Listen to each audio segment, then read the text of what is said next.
ئەوەی لەم بازارە ڕوودەدات ئاڵوگۆڕی کانزانیە بەڵکو سوتاندنی سەرمایی خەڵکە لە ناو کوورەیەکی گەرمی بێسەروبەرەیدا لەگەڵ هەر لەرەیەک لە بۆرسەی جیهانی زی و لێرە لە سلێمانی دەیان کەس تووشی شۆکی دارایی دەبن.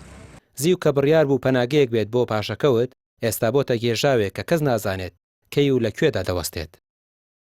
ئەمڕۆ بە 35 و 60 دوێنێ من کڕیم بە 36 و 40. ئەمڕۆ چەند زەرەرەکە؟ وڵا تقریبا $100 زەرەرەکە کیلۆی. ئەی فرۆشی ئەمڕۆ تۆ؟ ناوەڵا نەفرۆش.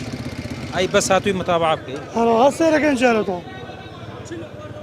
بە تەمای چی؟ یعنی بە تەمای چی بکەیتەوە بن؟ وڵا چاوەڕێیەکەیم جاین بەرزە بێتەوە داوەسێ. پێشتر مامەڵەی زیوت کردوێنە یەکەم جار؟ ناوەڵا. یەکەم جار؟ نا کڕیومە 15 ڕۆژار خەریکمە کڕمەی.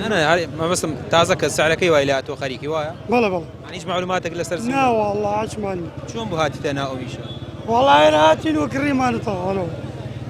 دوای مەسەڵەن قسەی خەڵک و بازاڕ ئەوانە. وڵا ڕاستیەکەی خەڵک زوادەی لێ کردووە خۆشم زوادەم لێ کردووە. ئەوە نییە بڵام حەزەر سوادە و لێ کردووە. بەڵێ هەرەوەڵا. بەس ئێستا لێرە کیلۆیمانەوە $500. بازارەکە لەژێر کۆنتترۆڵی جڵەوگیرانی سێبەر و بازرگانانی هەلپەرزدایە. ئەوانەی بەرزتر لە $1200 لە نرخی جیهانی زی و بە خەڵکی نشارەزا دەفرۆشن. ئەم پاشاگەردانیە تەنیا زیانی مادی نییە بەڵکو تێکەڵبوونی مامەڵەکان بەڕیبا و سو ترسێکی گەورەی لای هاوڵاتیان دروست کردووە. ترکیز لەلایەنی بزنس و وەکو مسلمان لایەنی جانیبی شەرعەکەش دەکەمەوە باوەڕکە گومانی باش دەبێن پێیان بەڵام من لە گروپەکەدام ئەمە گروپە 90 ئیشی ڕیبا دەکەن خۆشتان بۆ خۆتان چاوێ ئەمە گروپەکەی کە من 897 کەسی بەهەر هەمووانیشم وتووە هەمووشان توان شاهدین بۆ بدەن برام وریا بن دەست بۆ شتێک مەبن کە ئاگرا فأذنوا بحرب من الله ورسوله ئیعلانی شەڕ بکەن لەگەڵ خوا و پێغەمبەری خوا شەڕ دەکرێت لەگەم دوانە ناکرێت ويمحق الله الربا خوا ڕیبا لەناو دەبا لە بن و ڕەگە و هەڵی دەتەکێنێت ويربي الصدقات ئەوەی کە بەڕاست و دروستی دەیکا دەهێڵێتەوە بۆرسە شتێکی ترە و لێرە شتێکی ترە یەک دوو تاجی دەهێنن هەر ئەمەیە دەستاو دەستی پێ دەکرێت. لە کاتێکدا خەڵک لە ترسی دابەزینی زیاتر ماڵ و سامانیان هەرزان فرۆش دەکەن چاوەکان لەسەر بێدەنگی دامەزراوە حکومیەکانە و شارەزانی ئابووریش هۆشداری دەدەن.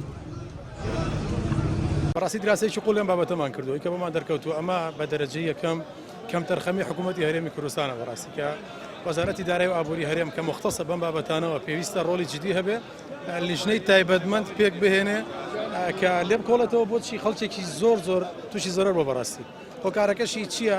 ئەوەیە کە هۆشیارێکی ئابوورینە لای خەڵک ئەوەی کە هەیە خەڵکێک دێت تێکەوتووە بە قسەیان بە قسەی و زیوەکەی کڕیوە هاڵتونەکەی کڕیوە ئێستا و پارەی بۆ ناکاتەوە تووشی زیانمەند بووە. ئەمە پێویستە حکوومەت بە خێرای بەدەسەر هێڵ ئەم گەڕەلاوژێنەیە لە بەڕاستی چونکە لەوە چه خەڵکی تری زیادمەند بێ بەردەوام خەڵک دێ ئەیکڕێ فرۆشێ ئەنی ناکرێت تۆ شتێک کە پێت ئەڵەن کاکە لە بۆرسەی عالەمی زی و ئێستا لەگەڵ ئەم ناوبازاری سلێمانیە ناوبازاری دۆلاری سلێمانیە 12 گەڵای فەرق $1200 فەرق ناکرێت و هەر مجازەفە بکەیت ئێمە بێ دابەزێ ئێمە لە هەموو بوارێکە شتێکمانە یاسایەکمانێت توانین زۆر بە کورتی لی تێ بکەین ئەوش بریتە لەوەی کە هەمیشە لەم بوارانەدا حوتەکان نانگە گەورەکان ماسی بچکۆلەکان نەخۆن ئەم خەڵکەی کە لێرەن هەمیان ماسین هەمیان تو لە ماسی بچکۆلەن ڕێزمێ بۆیان حوتەکان ئەوانەی کە بارەزی خۆیان یاری بە نرخەکانەکەن تەمەح بازن فێڵ بازن گویان بە زەرری خەڵک نییە هەیە قوتی ماڵ و ناڵی خۆی هێناوە دوجا زەرری کردو بەڕاستیەوەش ئەکەوێتەوە سەر خودی خۆی خۆی بێ و کەسە خۆی بەرپرسیارەتەکەی هەڵگرێتە بەرەوەی کە ئیشی تۆ نییە کە لێی نازانی بۆ ئەیکەی ئەبێ باجەکەشی بن بەڕاستی. بێپلانی لە ڕێخستنی ئەم بازاڕە دەستی بازرگانانی بۆ یاریکردن بە گیرفانی خەڵک واڵا کردووە تا کاتێک یاسا و چاودێری نەگەنە ئەم ناوەندا بریقەی سپی تەنیا وەک هەڵەیەک دەمێنێتەوە بۆ ڕاوکردنی ئەو کەسانی بێ ئاگا لە یاریەکانی بۆرسا دێنە نێو ئەم مامەڵە مەترسیدارەوە. ڕامیار عوسمان کەناڵی پێام سلێمانی.